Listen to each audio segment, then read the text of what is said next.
কবিতাৰ বস্তুটোৱে কেনেকুৱা যে মানুহ যেনেকৈ মানুহক আমি যেনেকৈ অমানুহ বুলি কওঁ কিছুমান কথাত সেই কবিতাটো কিছুমান কথাত সেইটো অকবিতা হৈ উঠে শব্দবিলাক ঠিকে থাকে শব্দবিলাক কবিতাৰ শব্দই হয়তো থাকিলে কিন্তু সেই কবিতা হৈ উঠা নে কি কাৰণে তাত কাব্য গুণটো নাই তুমি মোৰ হাতত হাত ধৰি লৈ ফুৰিছিলা এদিন তোমাৰ ঘৰলৈ যাম তোমাৰ য'ত জন্ম হৈছিল সেই দুখৰ ঘৰটো চাই আহিম কোনে কাক কৈছিল কোনে কাৰ দুখৰ ঘৰটো চাব খুজিছিল কাৰ আছিল সেই দুখ কাৰ নাছিল ছাৰ সেইগৰাকী মই বিচাৰি ফুৰিছোঁ কাৰ মানে দুখৰ ঘৰ এটা সেইটা থাকিব পাৰোঁ মই গতিকে দুখৰ ঘৰ এটাত সদায় যাবলৈ মন যায় গতিকে এদিন তোমাৰ দুখৰ ঘৰলৈ যাম মই চাই আহিম যি দুখবোৰ যাপন কৰে তেনেকুৱা এটা জীৱন বিচাৰি ফুৰোঁ মানে সংগী এটা বিচাৰি ফুৰোঁ চাগে সেইকাৰণে কবিতাটো লিখা হৈছিলে নমস্কাৰ দৰ্শকসকল মই পঢ়া কবিতাটো শুনি আৰু মোৰ লগত থকা ব্যক্তিজনক দেখি সকলোৱে গম পাইছে চাগে এয়া আমাৰে ভাগ্য যে অসমত নীলিম কুমাৰৰ জন্ম সেইজন নীলিম কুমাৰৰ লগত আজি আমি আহিছোঁ অন্তৰতমৰ এই নতুন খণ্ডটোলৈ আপোনালোক সকলোকে আমি স্বাগতম জনাইছোঁ এই খণ্ডটো উপভোগ কৰিবৰ কাৰণে ছাৰ এই যে আপোনাৰ কবিতাৰ যোনটো যাত্ৰা মই বনৰীয়া সপোনৰ অন্ধযাত্ৰাত পঢ়িছোঁ সেই নীলিম কুমাৰজন কেনেকৈ জন্ম হ'ল যিজন নীলিম কুমাৰে শৈশৱত হয়তো কবি হোৱাৰ যাৰ কেতিয়াও বাসনা নাছিলে জানো কবি হওঁ বুলিতো হ'ব নোৱাৰি হয়তো ভিতৰত এটা বীজ নিশ্চয় থাকে সেই বীজটো নাজানো কিন্তু বীজটো কিন্তু তাক বীজ এটা মৰি যাব পাৰে তাত যদি পানী নাপায় ৰ'দ বতাহ নাপায় একো নাপায় সি মৰি যাব পাৰে কিন্তু মই হয়তো পাইছিলোঁ আৰু সেই বীজটো কিন্তু আছিলে সেই যিটো মানে বীজ এটাক জীয়াবৰ কাৰণে যিটো বস্তু লাগে সেইটো মোক কিন্তু যন্ত্ৰণাই লাগিছিলে কাৰণ মই সৰুৰ পৰা সেই যন্ত্ৰণাৰ জীৱন এটাই পাৰ কৰি আহিছোঁ দুখ যন্ত্ৰণা মানে সমস্যা এই গোটেইবোৰৰ মাজেৰেহে কিন্তু সেই বীজটো বাঢ়ি আহিছিলে কবিজনৰ জন্ম তেনেকৈ হৈছিলে হয়তো আচ্ছা নীলিম কুমাৰ আৰৰ মানুহজন হৈছে হেমেন শৰ্মা এই দুটা আইডেণ্টিটি কেতিয়াও মানে ইটোৱে সিটোৰ মুখামুখি নহয়নে মুখামুখি হয় আজিকালি মানে মুখামুখি হোৱাটো কমিয়ে গ'ল এসময়ত হৈছিলে তেতিয়া মানে সেইজন যে হেমেন শৰ্মা বুলি যিটো মানে সত্তা আছিলে সেই সত্তাজন আচলতে নাথাকিলহেঁতেন নীলিম কুমাৰেহে আকৌ সেইজনক জীয়াই ৰাখিছে কাৰণ নীলিম কুমাৰ আছোঁ কাৰণেহে নহ'লে আৰু মোৰ কবিতাৰ বাহিৰে বিশেষ আৰু অন্য জীৱন এটা মই যাপন কৰিব নাজানিলোঁ আচলতে যদি মই প্ৰফেশ্যনেলি সেইটো নামত থাকিলোঁ কিন্তু হেমেন শৰ্মা নামৰ যিটো সত্তাক যদি বাচি আছে সেই নীলিম কুমাৰৰ কাৰণেহে বাচি থাকিলে কিন্তু সেই কবিজনৰ আৰু ময়ো সেই কাব্য জীৱন এটা লৈয়ে থাকিলোঁ গোটেই যেতিয়া কবিতাত সোমালোঁ তাৰপিছৰ পৰা তাৰ আগতে মই এনে এটা অস্থিৰ মানে এটা আছিলোঁ অস্থিৰ মানে আত্মা এটা আছিলোঁ সেইটো কিন্তু কবিতাইহে তাক হয়তো মানে কণ্ট্ৰল কৰি ৰাখিছে কবিতাটো লিখিবৰ কাৰণে সেই অস্থিৰতাটোৰ আকৌ প্ৰয়োজন সেই অস্থিৰতাৰ পৰাই কবিতাটোৰ জন্ম হৈছে কিন্তু যদিহে মই নিলিখিলোঁ হয় সেই অস্থিৰতাবোৰ ক'ত থলোঁ হয় ক'ত সেই অস্থিৰতাবোৰ মূল লৈ ফুৰিলোঁ হয় কেনেকৈ গতিকে সেই অস্থিৰতাবোৰ মই ক'ৰবাত মানে এই কৰিবৰ কাৰণে ক'ৰবাত মানে সেই অস্থিৰতাখিনি বচাবৰ কাৰণে কবিতাহে গোটেই কবিতাহে আশ্ৰয় আছিল কবিতাতহে সেই অস্থিৰতাবোৰ সোমাই থাকিল অস্থিৰতাক মানে জেগা এটা দিলে অস্থিৰতাবিলাক মই এটা স্থান দিলোঁ ঠিকেই আচ্ছা ছাৰ মই মানে এটা কথা মানে আপোনাৰ যিমানখিনি ধৰি লওক কোনোবা গ্ৰন্থ উন্মোচনতো পাওঁ এইষাৰ কথা আপুনি সদায় কোৱা শুনো যে কবিতাৰ কিতাপখন উন্মোচন হোৱাৰ লগে লগে বা কবিতাটো উন্মোচন হোৱাৰ লগে লগে কবিজনৰ মৃত্যু হয় কিয় কয় ছাৰ এইটো কথা আপুনি এইটো আচলতে মই কোৱা কথা নহয় এইটো এইহে কৈছিলে ৰোলা বাৰ্থে কৈছিলে এখন কিতাপ জন্ম হোৱাৰ লগে লগে লিখকজনৰ মৃত্যু হয় এইটো এটা কথাত হয় যেনেকৈ এটা মানে এই হয় যদিহে এখন ভাল কিতাপৰ জন্ম হয় আচলতে লিখকজনৰ মৃত্যু হয় যেনেকৈ মানে আজি ফ'ক কথাবোৰ যেনে বিহুগীত বা ফ'ক যিবোৰ চং সেইবোৰ আমি লিখকবিলাকৰ নাম নাজানো, লিখকজনৰ মৃত্যু হৈছে, কিন্তু সেই গানবোৰ ৰৈ আছে, সেই ফ'ক ছংবিলাক ৰৈ আছে, বিহুগীতবোৰ ৰৈ আছে। সেইবোৰ আমি তাত আমি পাঠকজন, এখন কিতাপৰ পাঠকজনে জানিব লাগিব, কিতাপখন পঢ়াৰ লগে লগে লিখকজনক পাহৰি যাব লাগিব, লিখকজনক বিচাৰি পাব নালাগে, নিজকে বিচাৰিব, নিজৰ কথাবোৰে লিখিছে তাৰমানে। গতিকে সেই লিখকজন আৰু তাত নাথাকে, সমস্ত মানুহৰ হৈ যায়। গতিকে লিখকজনক আমি হয়তো লিখকজনৰ মৃত্যু হয়, সেই পাঠটো ৰৈ যায়। সেই বস্তুটোৰ মানে ইহঁত কথাটো কোৱা হৈছিলে। মই ঠিক সেইটোকে মই বিশ্বাস কৰোঁ, যেনেকৈ ফ'ক ছংবিলাক ৰৈ যায়, তেনেকৈ আমাৰ কবিতাবিলাক নীলিম কুমাৰে লিখা বুলি জানিব নালাগে, আমাৰ সকলোৰে কবিতা হৈ গৈছে। সেই বস্তুটো হোৱাটো মই বিচাৰোঁ, সেইটোৱে লিখাটো সাৰ্থকতা। আৰু ছাৰ, কবিতাৰ পাঠশালা যেতিয়া আৰম্ভ কৰিছিলে, তাৰ এগৰাকী ষ্টুডেণ্ট তুমিও আছিলা। সেই আপোনাৰ যে মনলৈ আহিছিলে কবিতাৰ পাঠশালা আৰম্ভ হ'ব লাগে, সেইখিনি সময়ত যেতিয়া আমি এই মানে আপোনাৰ এই সপোনটোৰ আমি যেতিয়া এটা পাৰ্ট হৈছিলোঁ, তেতিয়াতো বিভিন্ন মানে বিতৰ্কৰো মুখামুখি হোৱা গৈছিল, সেইখিনি সময়ত মনত আছে মোৰ। তেতিয়া ধৰি লওক কোৱা হৈছিলে কবিতাৰ কাৰণে পাঠশালাৰ কিয় প্ৰয়োজন, কিন্তু সেইটো হয় জানো প্ৰয়োজন? নিশ্চয়কৈ আছে। মই সেইটোতো তোমালোকেতো বহুত শেহতীয়াভাৱে কৰিলা। মই 2004 আৰম্ভ কৰিছিলোঁ, আৰু কবিতাৰ যে পাঠশালা আছে এইটো তুমি এতিয়া সেই সময়ত হয়তো 2004 চনত মানুহে জনাই নাছিলে। তুমি যে এতিয়া গুগলত তুমি চাৰ্চ কৰিলেও বা পয়ত্ৰী স্কুল তুমি মাৰিলে পাই যাবা, কিন্তু এই আছে। গতিকে চব যদি সকলো বস্তু শিকিব পাৰি, গান শিকিব পাৰি, মিউজিক শিকিব পাৰি, বিভিন্ন ধৰণৰ কথা শিকিব পাৰি, কলাৰ বিভিন্ন ধৰণৰ বিষয় শিকিব পাৰি, নাটক শিকিব পাৰি, চবেই শিকিব পাৰি দেখোন। কবিতাটো শিকিব নোৱাৰি কিয়? আৰু এইটো যে মই সেই এজন ইজৰাইলৰ মোৰ বন্ধু কবি আছে আমিৰৰ বুলি, খুব ডাঙৰ কবি, তেওঁতো নোবেল প্ৰাইজ পাবলগীয়া কবি। তেওঁ মানে মই যেতিয়া পয়ত্ৰী স্কুলৰ মানে কথা কৈছিলোঁ, তেতিয়া কৈছিলে নীলিম মানে কবিতাটো শিকাব লাগেই, কবিতা কেনেকৈ পঢ়িব লাগে পাঠককো মানে ট্ৰেইনিং লাগে, পাঠকেও কবিতাটো কেনেকৈ পঢ়িব লাগিব, কেনেকৈ বুজিব লাগে, সেই কথা বহুতে কবিতাটো পঢ়িব নাজানে, বুজি নাপাই পেলাই ৰসভংগ হৈ আঁতৰি যায়, হয়নে? কবিতা মই টান পাইছোঁ, বুজি নাপাওঁ। কিন্তু সঁচাকৈ যদি কবিতাটো বুজাই দিয়া হয় যে এইটো কবিতা এইটো এনেকৈ হয় নেকি, ইমান ডাঙৰ কথা এটা কৈ থৈছে, তো আকৌ এবাৰ ছেকেণ্ড টাইম এটা পঢ়িব খুজিব, আকৌ এটা বেলেগ কবিতা পঢ়িব মানে খুজিব। এই বস্তুটো আমি যদি সঁচাকৈ ট্ৰেইনিং এটা দিয়া হয়, শিকোৱা হয়, নিশ্চয় পাঠকো ওলালেহেঁতেন, আৰু লিখিবৰ কাৰণেও মানুহে আগবাঢ়ি আহিলেহেঁতেন, আৰু ভাল কবিতা লিখা হ'লহেঁতেন। এতিয়া আমাৰ বেয়া কবিতা লিখিব এইবিলাক নোহোৱাৰ কাৰণে বেয়া কবিতা অজস্ৰ লিখা হৈছে, লাখ বেয়া কবিতা লিখা হৈছে, কিন্তু ভাল কবিতা লিখা কমি গৈছে। অকবিতাটো সেইকাৰণে মই কৈছোঁ যে অকবিতাৰ বস্তুটোৱে কেনেকুৱা যে মানুহ যেনেকৈ মানুহক আমি যেনেকৈ অমানুহ বুলি কওঁ কিছুমান কথাত, সেই কবিতাটো কিছুমান কথাত সেইটো অকবিতা হৈ উঠে। শব্দবিলাক ঠিকে থাকে, শব্দবিলাক কবিতাৰ শব্দই হয়তো থাকিলে, কিন্তু সেই কবিতা হৈ উঠা নে কি কাৰণে? তাত কাব্য গুণটো নাই। যেনেকৈ মানুহৰ মাজত মানৱীয় গুণ কিছুমান নাথাকিলে আমি অমানুহ বুলি কওঁ, ঠিক তেনেকৈ কবিতাৰ কাব্যগুণ হেৰালে সি অকবিতা হৈ উঠে। সেইটোৱে মই চিম্পুল কথা এইটো। কবিতাৰ সংজ্ঞা আপোনাৰ বাবে কি নিশ্চয়? কবিতাৰ সংজ্ঞাটো আচলতে কবিতাক আমি যিমানেই সংজ্ঞায়িত কৰিব খোজোঁ, সেই সংজ্ঞাবোৰ অতিক্ৰম কৰি যায় কবিতা অতিক্ৰম কৰি যায়। কিন্তু মই ভাবোঁ মানে কবিতা হ'ল জীৱনৰ সৈতে, জগতৰ সৈতে, বস্তু জগতৰ সৈতে কথোপকথনৰ এটা ভাষা সকলো বস্তুৰ লগত মানে সংযোগ কৰিব পৰা এটা ধৰণৰ মানে ভাষা হ'ব লাগিব, হয়তো মই বুলি ভাবোঁ। আৰু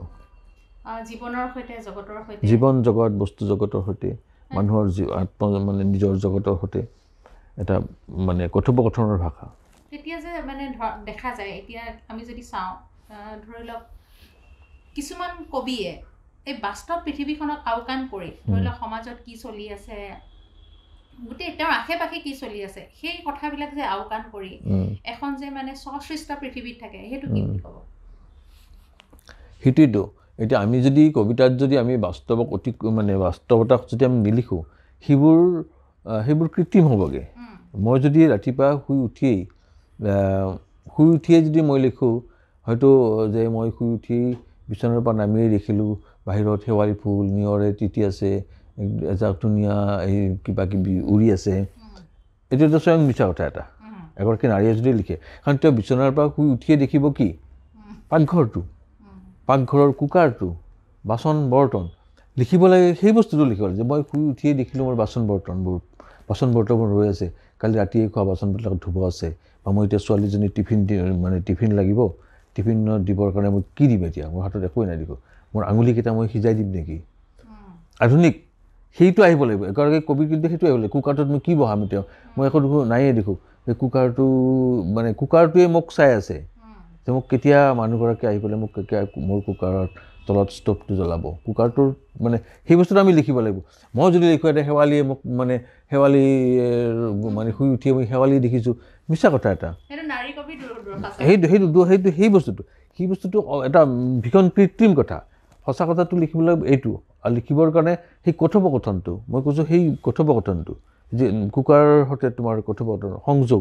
সংযোগটো কেনেকৈ হ'ব, আধুনিক এটা মই আধুনিক কথা কবিতাৰ কথা কৈছোঁ, আধুনিকভাৱে এইটো কথা ক'ব লাগিব। এই এটা সত্য কথা এটা আমি লিখিব পাৰিব লাগিব, আৰু যদিহে তুমি লিখা সেইটো মানুহে বুজিব, কিয়নো বুজাব লাগিব তেনেকৈ। তৎক্ষণাৎ এই কুকাৰটোৰ লগত কথা পাতি থকা এইটো এটা বিৰাট অবাস্তৱ কথা, এটা ভীষণ অবাস্তৱ নহয়, এইটোৱে ট্ৰেইনিং। এইটো বুজাই দিব লাগিব যে কুকাৰটো শুই উঠি এইটো কুকাৰটো তুমি দেখিলা, কুকাৰটোৰ লগত তুমি কুকাৰটো বনাবলৈ কুকাৰটো বিচাৰিছে তোমাক, তুমি আহা সোনকালে মোক এই কৰা, হয় নহয়? সেই বস্তুটো আমি যদি বুজাই দিওঁ, এগৰাকী পাঠকে বুজিব, সঁচা কথাটো লিখিছে দেখোঁ। শেৱালি মই শুই উঠিয়ে শেৱালি দেখা পালোঁ, খিৰিকীখন মেলি, সেই খিৰিকীখন হয়তো বিচনা খিৰিকী মেলাই নাই, নেমেলাকৈ কথাটো ক'ব, লিখাৰ সময়ত কিন্তু সেইটো ক'ব, একদম চৰাই এজাক উৰি গৈছে, চৰাই এজাক নুৰিবও পাৰে, হয় নহয়? এই ধৰণৰ এই কথাবোৰ কৃত্ৰিম। গতিকে এই সৃষ্ট জগতখন আচলতে সৃষ্ট নহয়, এখন কৃত্ৰিম জগত এখন এই কৰিলে, কবিতা লিখাৰ কাৰণে সেইটো কৰে। কিন্তু এই ধৰণৰ কথাবোৰৰ পৰা আঁতৰি থাকিব লাগিব। এজন সৎ কবি এজনে এইবোৰ কথা নিলিখে। হয়, এই কথাটো একদম মই মানুহ দেই ছাৰ। এতিয়া ধৰি লওক মই মোৰ মাক কোনোদিনাখন আই বুলি মাতি পোৱা নাই, মই কবিতাৰ কাৰণে আকৌ কিয় আই বুলি ক'ব লাগে, হয় নাই? মই সদায় ভাবোঁ যে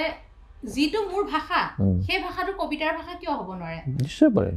কৃত্ৰিম ভাষা এটাৰ মই কিয় আশ্ৰয় লওঁ? নিশ্চয় নালাগে কেতিয়াও। এতিয়া মই আপোনাৰ কবিতাত কোনো কৃত্ৰিম ভাষা দেখা নাপাওঁ। আপুনি যি ধৰণৰ কথা কয়, যেনেকে ধৰণৰ আপুনি যি শব্দ প্ৰয়োগ কৰে, সেই শব্দটো আপুনি আমাক শিকাইছিলে যে সেইটোৱে কবিতাৰ ভাষা হ'ব লাগে। নিশ্চয় সেইটো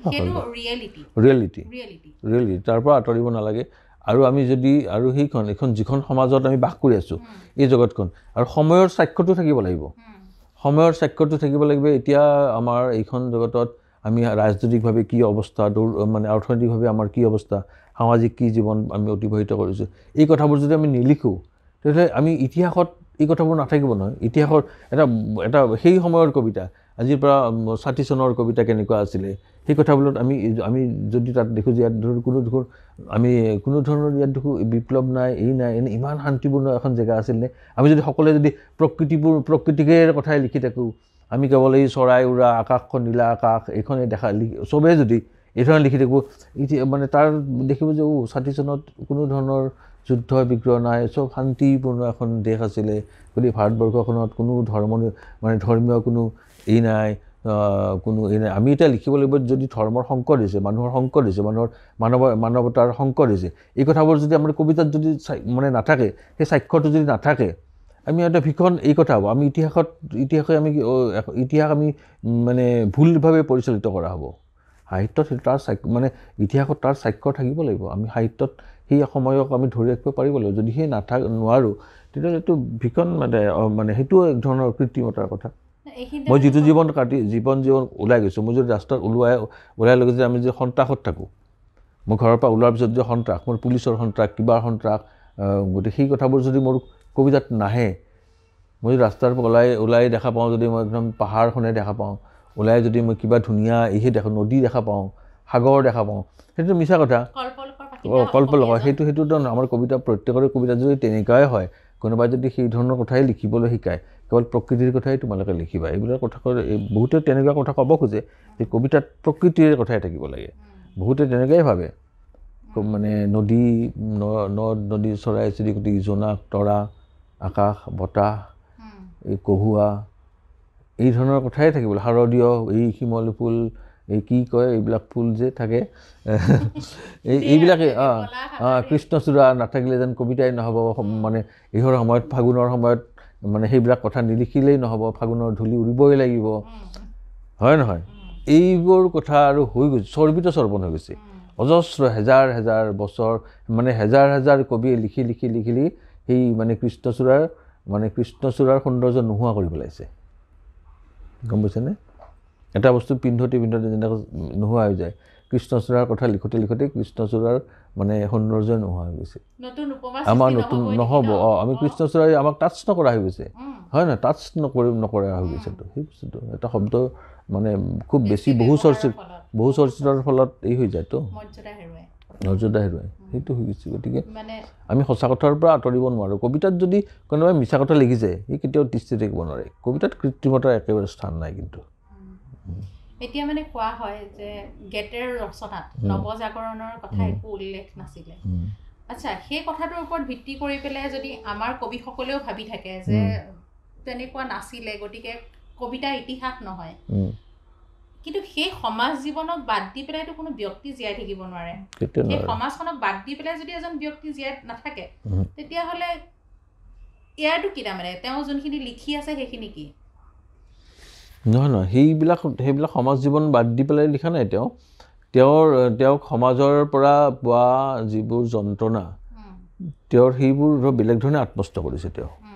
বেলেগ ধৰণে আত্মস্থ কৰিছে সেইবোৰে তেওঁক যি ধৰণৰ দুখ হয়তো কিবা দিছে সেই দুখটো বেলেগ ধৰণে তেওঁ তাৰ প্ৰতিক্ৰিয়াটো বেলেগ ধৰণে হৈছে হ'ব পাৰে কবি হিচাপে সেইটো নিশ্চয় বেলেগ হয়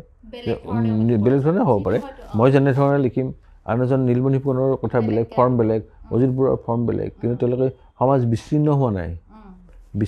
নাই সেই বিচ্ছিন্ন হ'ব নোৱাৰে সমাজৰ পৰা বিচ্ছিন্ন হৈ পেলাই সেই এই কি কয় কেৱল ইহঁত নিমজ্জিত হৈ নাথাকেতো নোৱাৰে কেতিয়াও নোৱাৰে সেইটোৱে গেটেহঁতে যিবোৰ আত্মঅনুসন্ধান কৰিছে যিবোৰ নিজকে খান্দি বেলেগ এক ধৰণৰ সত্যৰ উন্মোচন কৰিছে সেই কথাবোৰতো লাগিবই কথাবোৰ থাকিবই শ্লোগান নাই কিন্তু তেওঁৰ যোনটো প্ৰকাশ কৰিছে তেওঁ বেলেগ ধৰণে কৰিছে তেওঁৰ সেই সময়ত সমাজ জীৱনটো বেলেগ ধৰণৰ আছিল আজিৰ সমাজ জীৱনটো আজিৰ পৰিপ্ৰেক্ষিত বেলেগ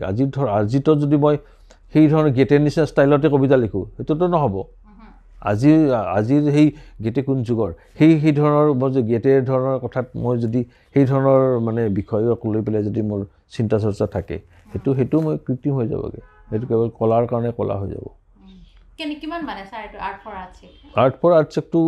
আৰ্ট ফৰ মানে জীৱনৰ কাৰণে হ'বই লাগিব লাইফ চেক হ'বই লাগিব কাৰণ কলা আমি মানে এই গোটেই বস্তুটো মানে কলাৰ জন্ম কেনেকৈ হৈছে কলাৰ জন্মটো কাৰ কাৰণে হৈছে মানুহৰ কাৰণে এইটো হৈছে মই যদি কিবা এটা মানে মানুহক ভাল পায়ে কিবা এটা কথা ক'ব লাগিব আমি যদি এজন মানুহ যদি মানে মই এটা যেতিয়া কলা কৰিম মোৰ নিজৰ প্ৰতি দায়বদ্ধ থাকে মোৰ ঘৰখনৰ প্ৰতি দায়বদ্ধ হৈ পৰোঁ মোৰ আৰু সেইটো কিহৰ কাৰণে ভাল পোৱাৰ কাৰণে প্ৰেমৰ কাৰণে মোৰ সমাজৰ প্ৰতি মোৰ দায়বদ্ধতা থাকে এজন মানুহ হৈ পেলাই যদি মানুহৰ প্ৰতি দায়বদ্ধতাটো পালন নকৰোঁ মই বিশ্বাস কৰোঁ এজন কবি এজন শিল্পী নিশ্চিতভাৱেই তেওঁ মানুহৰ প্ৰতি দায়বদ্ধ হ'বই লাগিব তেওঁ সংস্কৃতিৰ পক্ষে যুদ্ধ কৰিবই লাগিব তেওঁ অসংস্কৃতিবান হ'ব নোৱাৰে তেওঁ অমানৱতাবাদী হ'ব নোৱাৰে এজন কবি এজন লিখক এজন সকলো ধৰণৰ শিল্পৰ লগত জড়িত মানুহ প্ৰকৃত শিল্পৰ লগত জড়িত মানুহ তেওঁ স্বাভাৱিকভাৱেই মানৱতাৰ পক্ষত থাকিব লাগিব সংস্কৃতিৰ পক্ষত থাকিব লাগিব সভ্যতাৰ পক্ষত থাকিব লাগিব এজন অসংস্কৃতিবান তেওঁ কেতিয়াও সাহিত্য ৰচনা কৰিব নোৱাৰিব সাহিত্যত সোমাব নোৱাৰিব আৰু যদিহে সোমাইছে সেইটো একদম তেওঁৰ ভণ্ডামি বহুতে দেখিছোঁ মানৱতাবাদৰ কথা কৈ পেলাই তেওঁ অৱশেষত দেখা যায় তেওঁ একদম ভীষণ সুবিধাবাদৰ কাৰণে কথা কয় যি ধৰণে আমি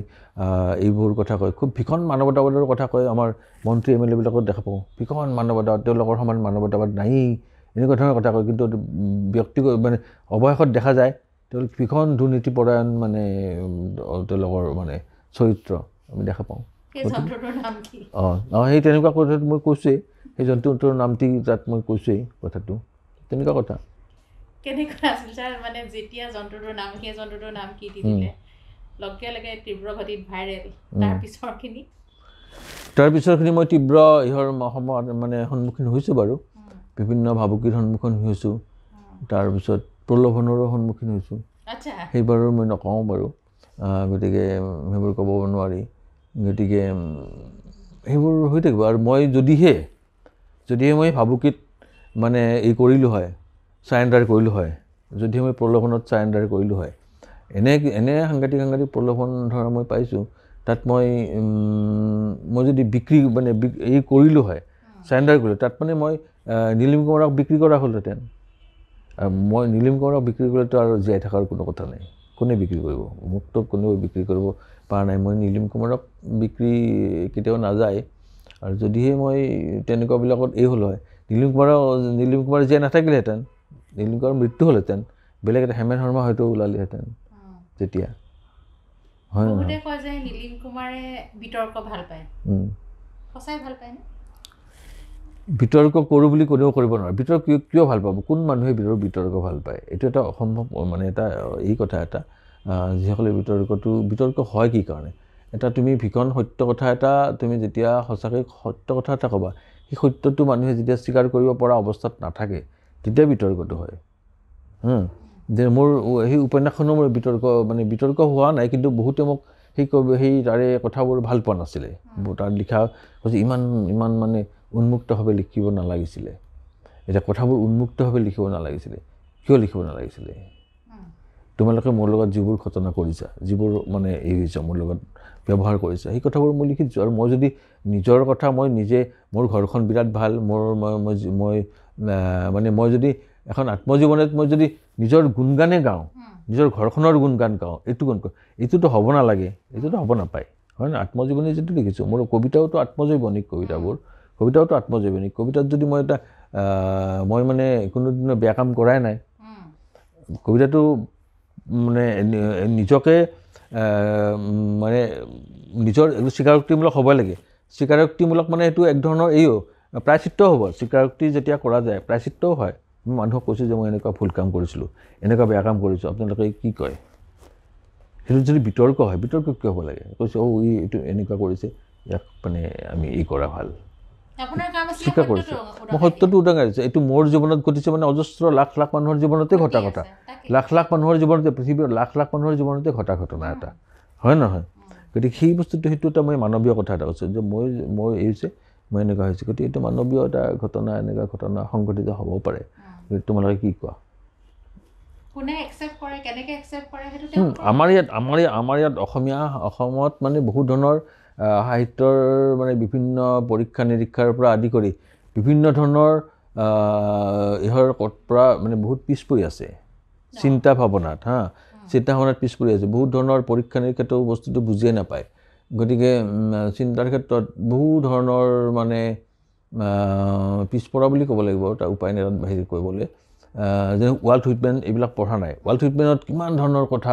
কৈছে। ৱাল্ট হুইটমেনৰ এসময়ত বিতৰ্ক হৈছিলে, আমেৰিকাত ভীষণ বিতৰ্ক হৈছিলে, কিন্তু পিছততো মানুহে একচেপ্ট কৰিছে, কাৰণ কৈছে নাই ঘটনা ঘটে। সেই টাইম এটা লাগে নিশ্চয়, কিন্তু আমাৰ ইয়াত এতিয়ালৈকে সেইটো হোৱা নাই। এতিয়া মোৰ ৰবি গুপ্তা নামৰ কবিতাটো আমাৰ ইয়াত বিতৰ্ক হৈছে, কিন্তু ৰবি গুপ্তা নামৰ কবিতাটো পঢ়ি পেলাই অসমৰ মানে ভাৰতৰ বহুত ডাঙৰ কবিয়ে, তুমি মহিলা কবি অৰুন্ধতী সুব্ৰমণিয়াম, ইমান ডাঙৰ পয়েট এগৰাকী, তেওঁ মুম্বাইত থাকে। তেওঁ মোক কৈছে, নীলিম তুমি ৰবি গুপ্তা ইমান সাংঘাতিক, তেওঁ মোৰ কবিতাটোৰ ওপৰত তেওঁ বহুত লিখিছেও, আলোচনাও লিখিছে, ইমান সাংঘাতিক কবিতা এটা লিখিলা, একদম ৰবি গুপ্তা আমাৰ ভিতৰত সোমাই গৈছে, অৰুন্ধতী সুব্ৰমণিয়ামে কৈছে। গতিকে আৰু বহুত কেইগৰাকী কৈছে যে ৰবি গুপ্তাটো একদম আমাৰ ইমান তুমি সাংঘাতিক লিখিছা। মহিলা কবি তেওঁলোকতো তাততো কোনো ধৰণৰ অশ্লীলতাৰ শব্দটোৱে প্ৰশ্নই নাহে। এইটো বস্তুটো অশ্লীলতা শব্দটো এটা আউটডেটেড শব্দ। আমাৰ এইখন চাৰিওপিনে ইমান যদি আধুনিক, তুমি সেই এটা অন্তৰ্বাহ শব্দটো তোমালোকে ইমান অশ্লীলতা শব্দটো বিচাৰি পোৱা, তাত কিমান পিছ পৰি থকা এটা মানে এখন মানে বৌদ্ধিক মানে ভাৱে কিমান পিছ পৰি আছে। আৰু কোনো সমালোচকবিলাকে আমাৰ ইয়াত কথাবোৰ নকয়, জানিও নকয় নে নাজানিয়ে নকয়, মই ক'ব নোৱাৰোঁ। আৰু আমাৰ ইয়াত সমালোচকবিলাক কেনেকুৱা হয়, মই এটা কথা কওঁ, আমাৰ ইয়াত সমালোচকবিলাকে সাহিত্যৰ সমালোচনটো, মোৰ ক্ষেত্ৰত অৱশ্যে, আনৰ ক্ষেত্ৰত আনৰ ক্ষেত্ৰতো হ'ব, সাহিত্যৰ সমালোচনটো কৰোঁতে তেওঁলোকে মানে ব্যক্তিজনক চায়, যে নীলিম কুমাৰক সমালোচনা আমি কেনেধৰণে কৰিম, পাঠকে কেনেধৰণে কৰিলে ভাল পাব। নীলিম কুমাৰক বেয়াকৈ কৰিলেহে মই পাঠকৰ পৰা চাব্বাচি পাম। যদি নীলিম কুমাৰক ভালকৈ ক'লে পাঠকৰ পৰা মই বৰ বেছি নাপাওঁ। নীলিম কুমাৰক যিমানে আমি গালি গালাজ দিব পাৰোঁ, সিমানেহে আমি মানে আমাৰ মানে এইটো বাঢ়িব, পাঠকৰ পৰা আমি সঁহাৰি বেছি পাম গতিকে সেইটো হ'ব গতিকে মোৰ সম্পৰ্কৰ কথা যদি মোৰ লগত সম্পৰ্ক যদি ভাল কোনো সমালোচকৰ মোক ভালকৈ সমালোচনা কৰিব মানে কবিতাটো ভাল হৈ গ'ল আৰু মোৰ কবিতা ভাল হৈ গ'ল যদি মোৰ লগত সম্পৰ্ক ভাল যদিহে মোৰ লগত সম্পৰ্ক বেয়া মোৰ কবিতাবিলাক বেয়া হৈ গ'ল এই বস্তুটো সেইকাৰণে কবিতাজনৰ যদি সেইকাৰণে মই এটা কথা কৈছিলোঁ তেতিয়াই কৈছিলোঁ যে লিখকবিলাকৰ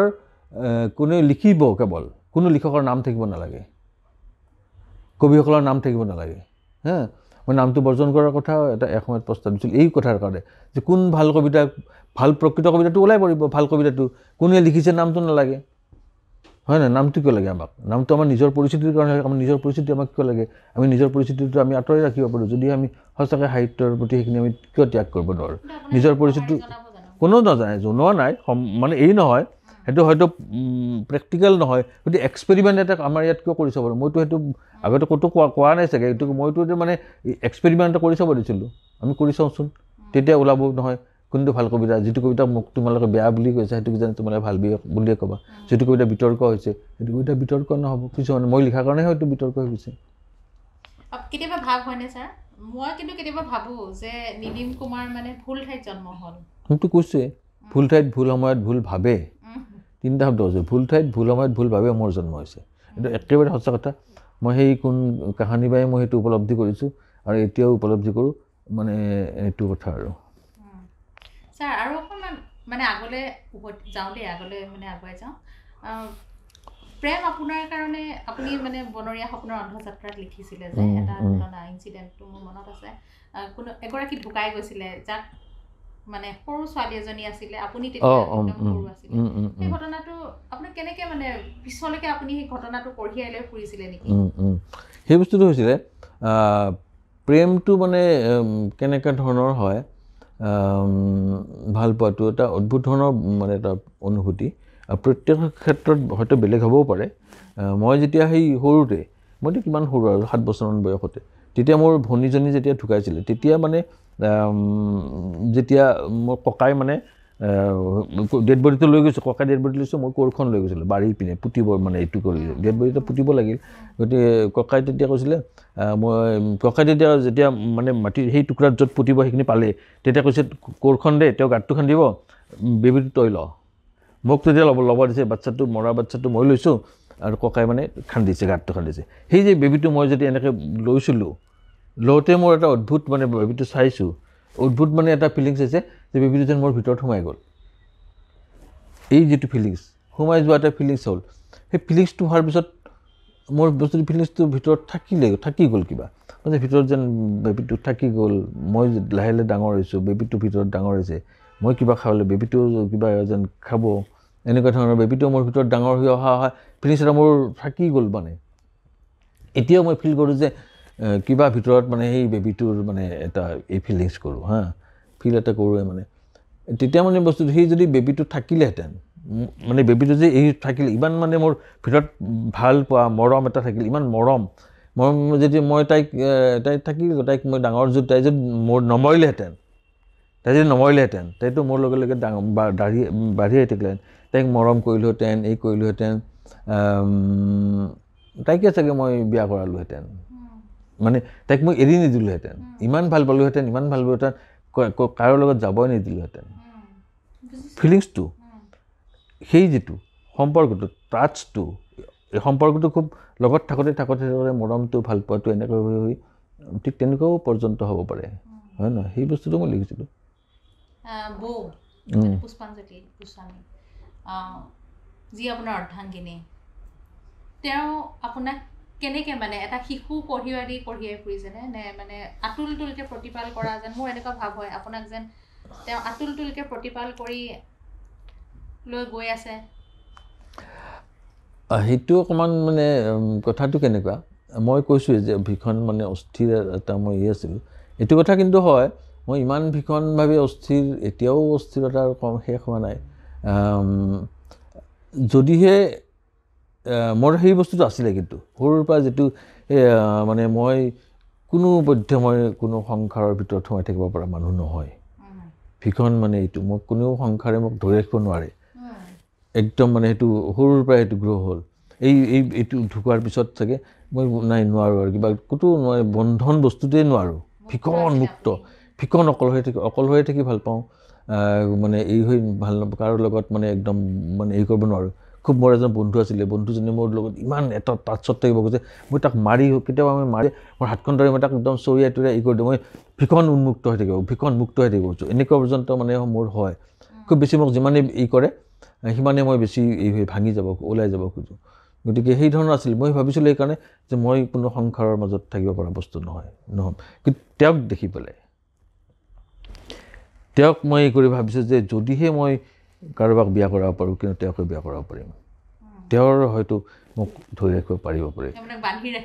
বান্ধি নহয় তেওঁৰ ভিতৰত মই তেওঁ মোক মোৰ সেই অস্থিৰতাটো তেওঁ অস্থিৰতাক চম্ভালিব পাৰিব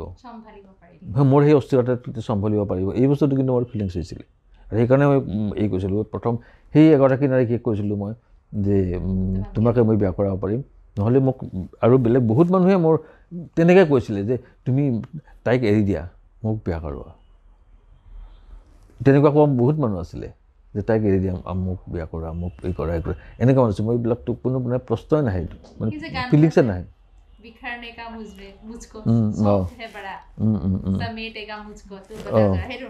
তেনেকুৱা ধৰণৰ গতিকে সেই বস্তুটো হৈছিলে আৰু কথাটো প্ৰেম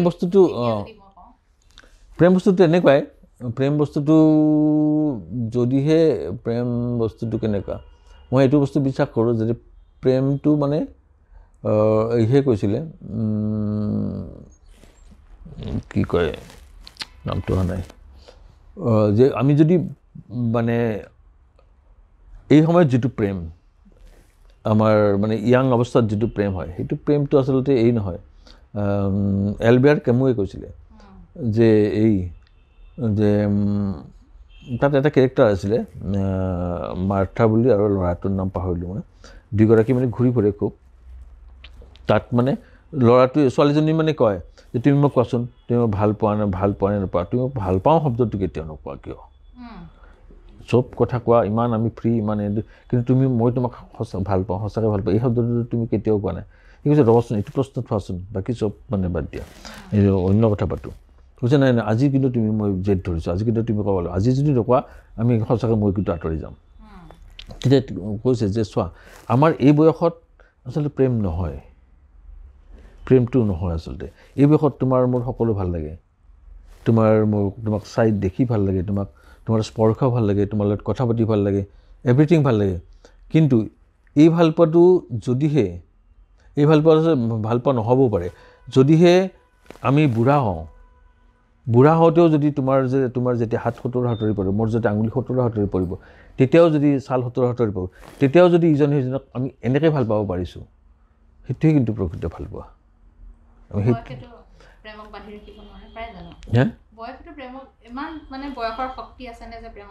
নহয় নিশ্চয় সেই বস্তুটোৱে কৈছে যে আমি যদি সেইটো বয়সত ভাল পোৱা যদি সেইটো বয়সলৈ আমি যদি কণ্টিনিউ কৰিব পাৰোঁ তেতিয়াহে ভাল পোৱা হ'ব কিন্তু আমাৰ সেইটো বয়সলৈ যদি আমি নাযাওঁৱে প্ৰেমটো সেইটো বয়সত নাযাবও পাৰে সেইটো বয়সলৈ নাযাবও পাৰে গতিকে মই ক'ব নোৱাৰোঁ সেইটো বয়সলৈহে আমি গম পাম যে সঁচাকৈ আমি ইজনে সিজনক ভাল পাওঁ দেখোঁ প্ৰিয় দৰ্শক মণ্ডলী এয়া আছিলে আমাৰ অতি মৰমৰ নীলিম কুমাৰ